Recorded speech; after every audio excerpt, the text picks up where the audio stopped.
Hello, thank you for joining me. My name is Tina. I am an analytical thinker from the linear world who is 5 years into my journey of self-awakening, and I'm here to share with you a few tools which have served me well as I venture down this path of self-discovery. This is actually video number 6 of 14. I posted my very first YouTube video and started this channel about 5 weeks ago for an introduction as to why I would do so. And if you want to go to that introductory video, you can click on the link to that. But quite simply, I began these series of 14 videos to assist people like me coming from a more linear mindset, kind of step on or venture down this path of self-awakening. Every Thursday afternoon, each Thursday, I post a new video and I try to keep it to about 15 minutes. I may go over by a minute or so, it seems, the last couple of weeks anyway. So with that, today's topic is about being in the present. And being in the present, or in the present, is actually the 5th chapter of the book that I'm writing and goes by the same title as these videos, which is The Spiritual Awakening of an Analytical Mind. And again, future videos will mirror the other chapters of this book as I go forward. As I mentioned in past videos, about 2.5 years ago, I was guided to write this book. And then more recently, it was that I needed to do this video because getting a book all together through editing and design and printing takes some time, and that these little nuggets, even though they're small, little videos, if any of you can take a snippet or a nugget or a point that you can investigate further on with your journeys, I needed to get that in the hands of you now, because it can't take all of you the 5 years that it took me on this journey. So with that, let's get started in the present. It sounds so simple, right?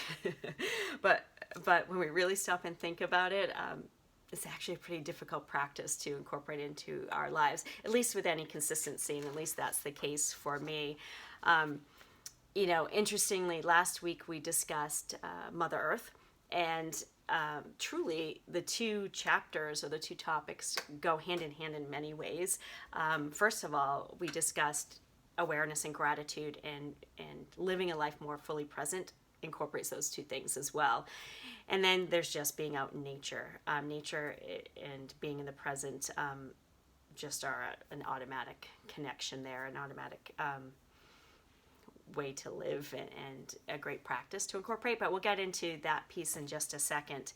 I kind of want to start with how bringing that awareness to being in the present came into my life. I think I've mentioned in past videos that about 4 years ago I gained a spiritual mentor in the shaman that I visit. And an early lesson for me was that I needed to find joy in the smallest of tasks. We can call them mundane, we can call them, our household chores, we can call them whatever, but to find joy in each of those moments. And in order to find joy, you have to have gratitude. Gratitude is, I think, a necessary link into finding joy, into being in the present. So, that could be, we could take the whole dinner routine at night, which we're probably all getting tired of. I know I can't stand trying to figure out what I'm going to eat, but how fortunate are we that we have these decisions, right? So if we take the meal that we're about to make and we think about the produce that comes to our table, where is it coming from? Did we grow it ourselves? And the gratitude for all those small details of whatever that supply chain or sourcing was, as well as the meat, as well as the propane or the gas or the electricity to cook these foods or to cut up these foods, that they've made it to our table, or who brought it to our table.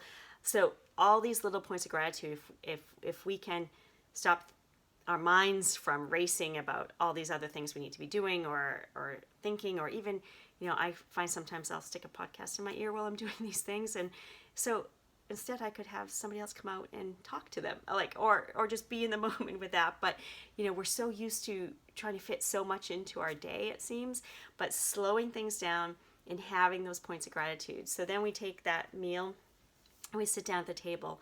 So what are we having gratitude for now? The sustenance going into our body, the delicious food, the spices that we had put on them, the company that we're keeping, the clean water that we're able to drink with it, or the wine. And then we finish and we go to the sink and we're washing dishes. We have clean water. We have hot water. We have the dishes. Maybe somebody, somebody made the pottery that we're eating on.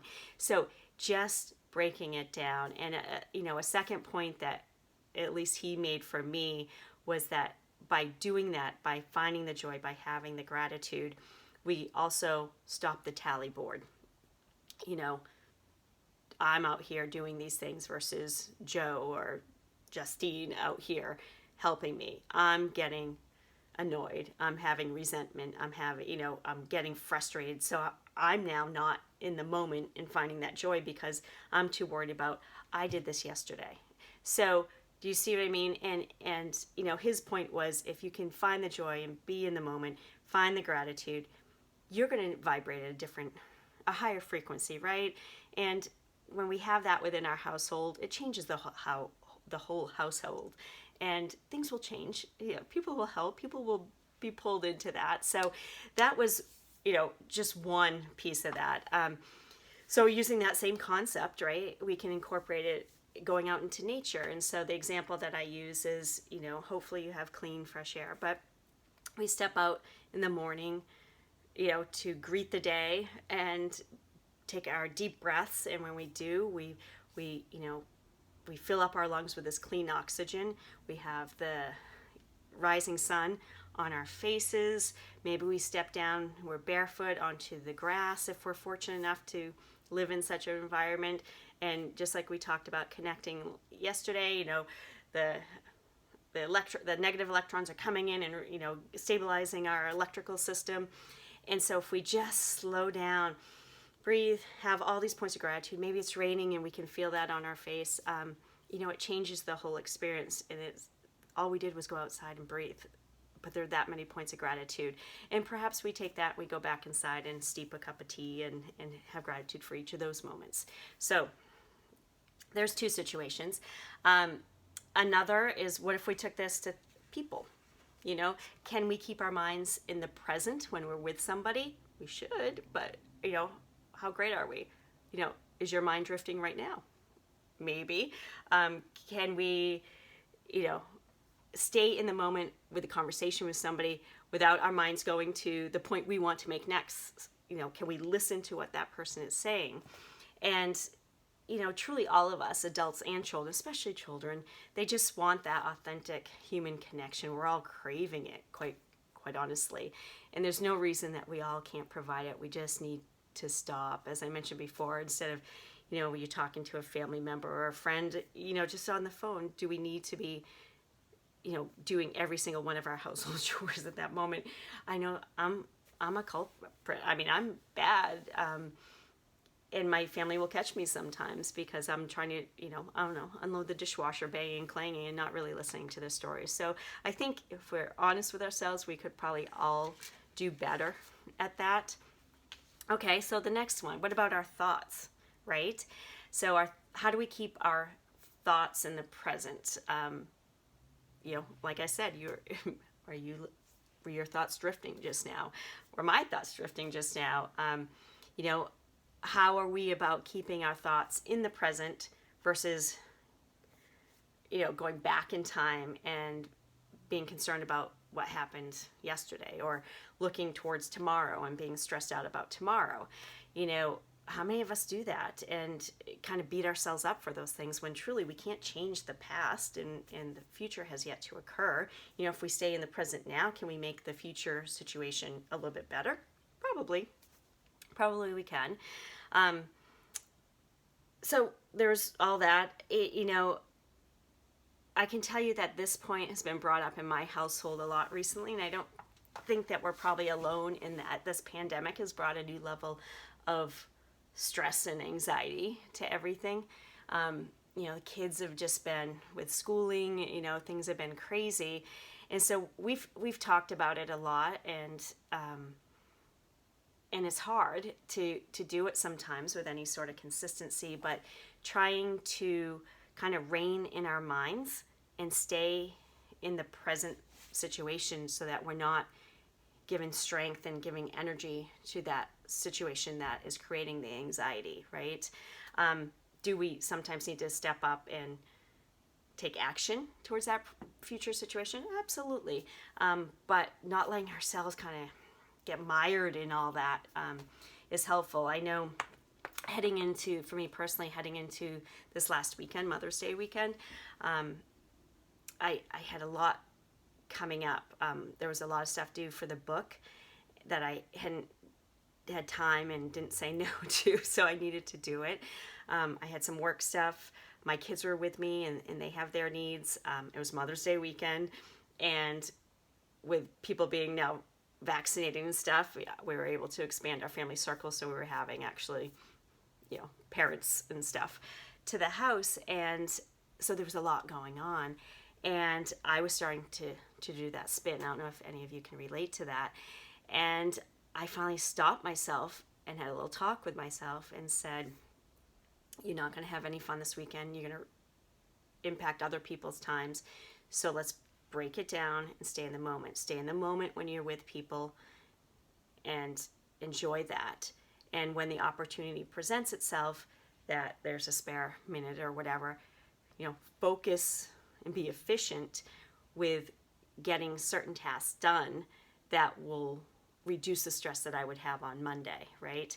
And so I got through some of them. Did I get through them all? No, I didn't. And one thing for the book was due on Monday, and it was okay. It was okay. I sent an email and I said, I will get it to you as soon as I can on Monday. And that was enough. So anyway, the point being more that staying in the present and allowing yourself to have those moments with people or get the stuff done can take away the power of the worry and the anxiety and stuff a little bit. And I guess in some ways it's about, in my situation at least, I controlled it versus it controlling me, and that worked for me. Another little cheat, I don't know why I call it a cheat, but that I work on is realizing that there's this little part of us that is really, really good at hijacking our thoughts, our reasonableness, our rational thinking, and loves to keep us in that past and the present. And that little thing is our ego. And, it loves for us to kind of get mired in toil in, I wish I had done that, or, there's no way I'm going to get this done, because the key is the ego really can't exist in the present. If we stay in the present, it's not there. We take away its power, which is, another incentive to do that. So another way to kind of take away that power is, and I think that this is another cheat or trick, but it's, probably a lot of people are aware of it, is to act a little bit like an unbiased bystander to a situation. If we find ourselves, so if we remove our emotion from the situation and we look at this as an unattached, unbiased bystander, perhaps we can then ask ourselves, is this my issue? Is there something I need to learn from this situation? Do I need to even react? Do I need to send a text? Do I need to return that call even? And it's a really interesting experiment. I find it fascinating to kind of look at this situation. I tend to, what I'm finding for myself is if I encounter a situation like that, if I just take a breath, which creates a pause, which creates space, right? And kind of step back and view this as the observer, it gives me a whole different perspective, and it takes that power away. So anyway, there's so many places for us to practice this. I haven't gotten into, I've talked about a few, but, it's like anything on this journey, I guess we've talked about in other weeks. It's about awareness. It's about stepping forward and, and of course having gratitude. Gratitude just kind of makes us solid. It kind of, you need gratitude, I think, to stay in the present. You need to, because you're finding gratitude for each of those seemingly small details, right? So that's my talk on being in the present. I hope you can incorporate it. Again, have I incorporated it with any consistency? No. But we become aware and we step forward. So good luck to you with that. All right, so next Thursday, the discussion will be filling our canoe, which is kind of a fun one. And as always, and how I end this is that if you would like to subscribe on my website, tinalmoody.com, I send out emails each Monday morning, and part of that is an update of the book. Part of it is things that happen over the week or updates for that. But the main thing is that I began receiving messages last October, and so I sit down each Monday morning and tap in and receive a quick little message to kind of words of inspiration that I can send along to everyone for their week. So it's the only email I send out, so feel free to subscribe, but no pressure there. And I think that's it. So otherwise, much love and gratitude for you for joining me today or whenever you happen to listen to this. I hope you will join me here next week, next Thursday, for a discussion on or talk on filling our canoe. And in the meantime, have a great weekend. Enjoy yourself. Hopefully it will be nice weather, and take care.